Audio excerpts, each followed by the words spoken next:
Wouldn't it be great if you could cut your expenses, your monthly expenses, at any point in time, whenever you wanted to?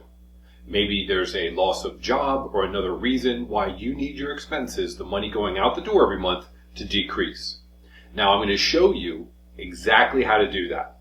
First, you may be watching this video when I post it, you may be watching it a year later, so I want you to watch and understand the methodology of what I'm doing, because the interest rates can change depending upon when you're watching this and what the rates are, but I'm going to walk you through exactly how to do this. In terms of why would you do it? Well, let's say for sake of argument that you have $15,000 saved in an emergency fund and you lost your job and you would normally spend $5,000 a month.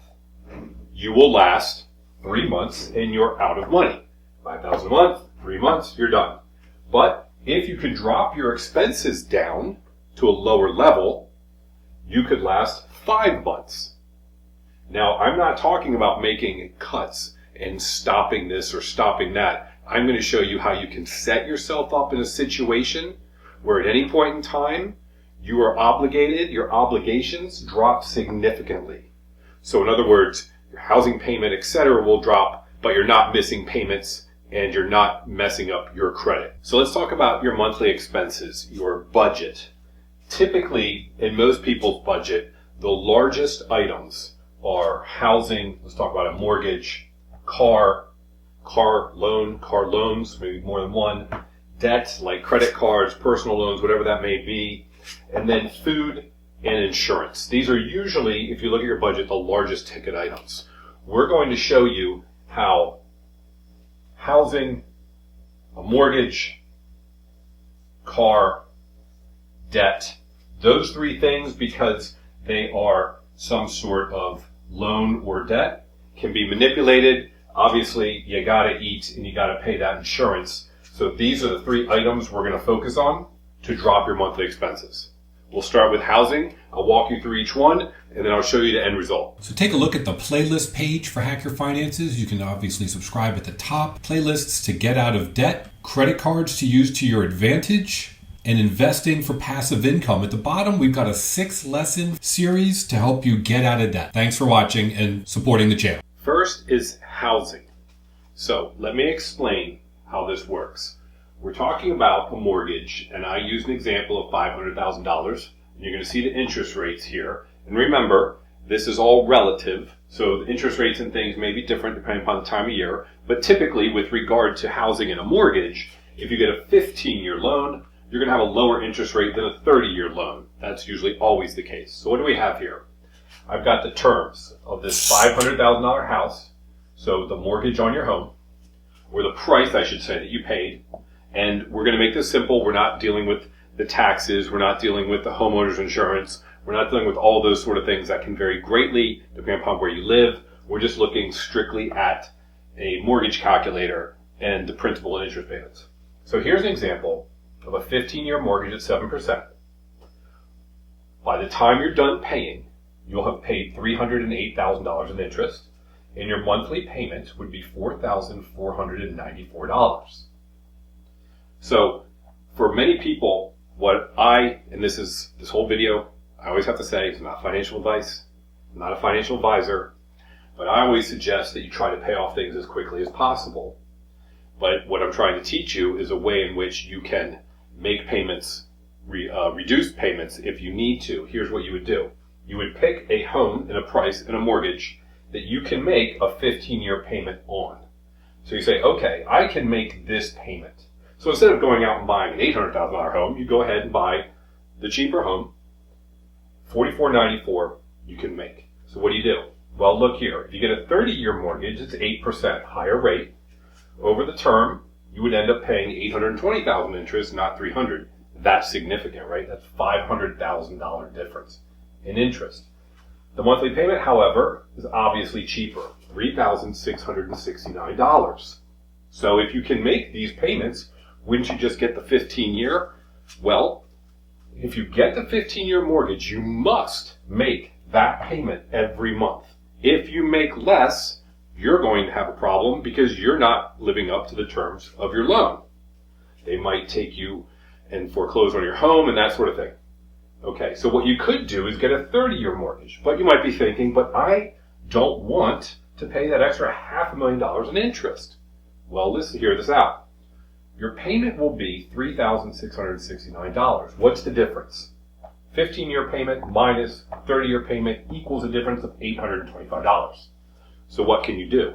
What you can do is obtain the 30-year mortgage with the lower payment, which is $3,669, add every month another $825. This will go directly to the principal of the loan. So your payment will be $44.94. Now when I say your payment, this is a legally obligated payment, 15-year mortgage. This is a legally obligated payment under your 30-year. But if you get a 30-year mortgage, this is not legally obligated. You can make it every month, but what this allows for is if something happens, for example, you lose your job, and you want your emergency savings to last longer, you can go ahead and pay $36.69.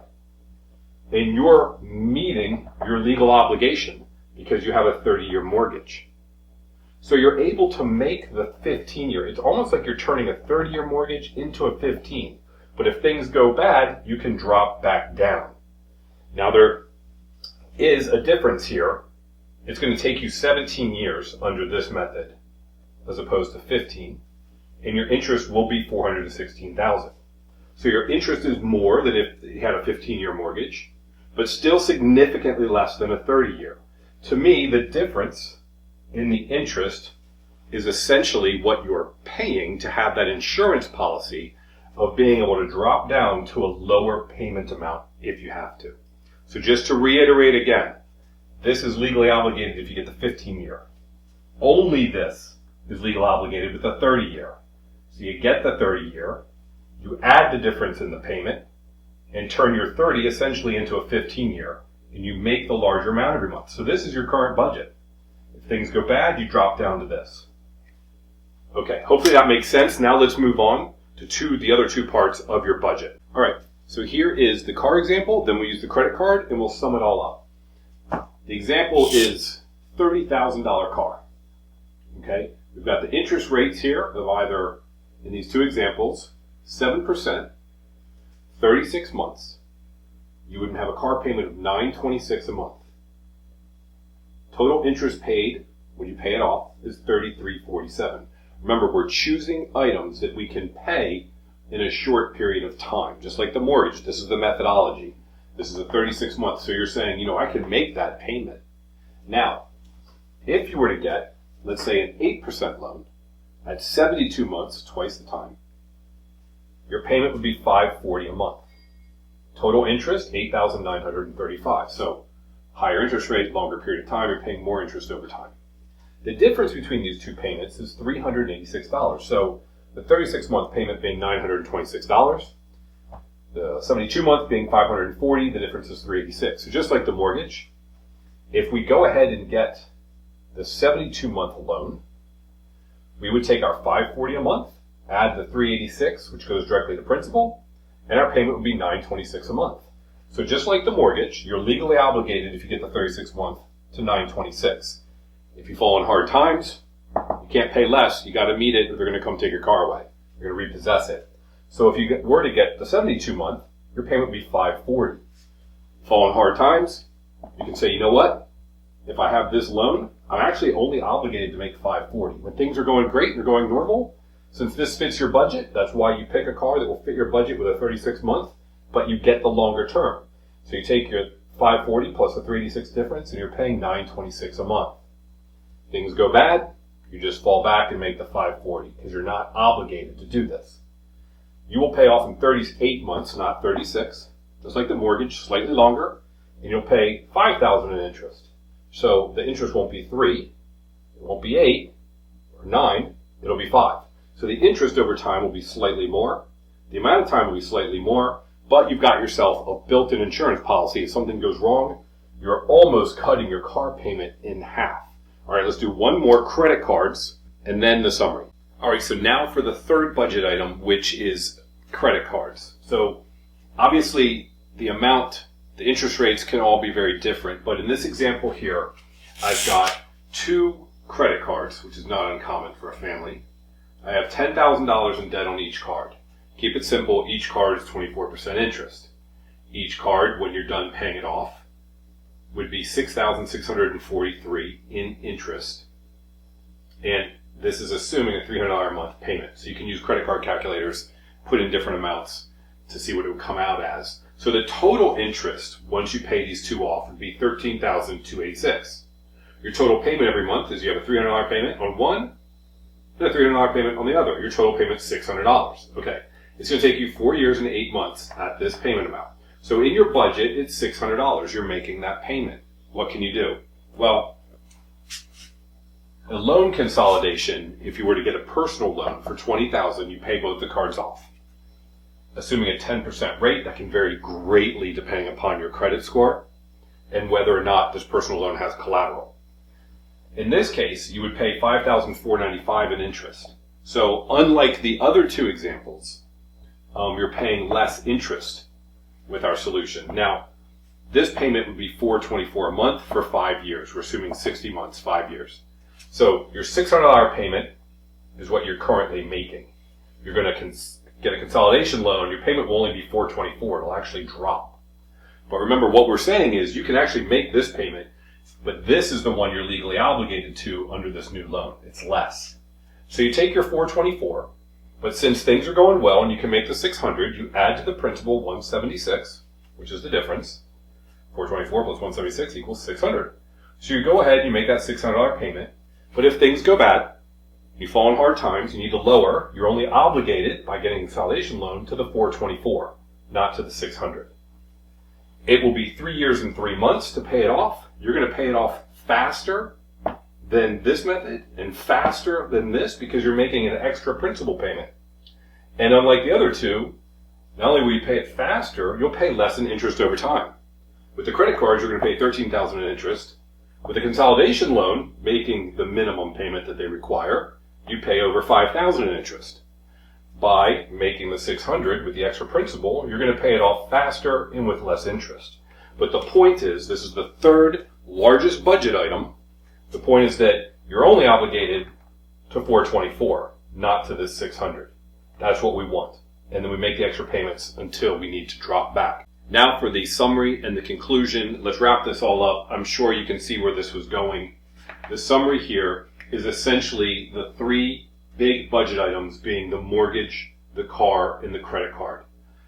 Under the first method of you've got the 15-year, you got the shorter mortgage, you got the car payments at the 36-month, and then you've got 2 credit card payments. You're obligated, in other words, you must make these payments or you become delinquent on those loans for a total of $6,020 a month.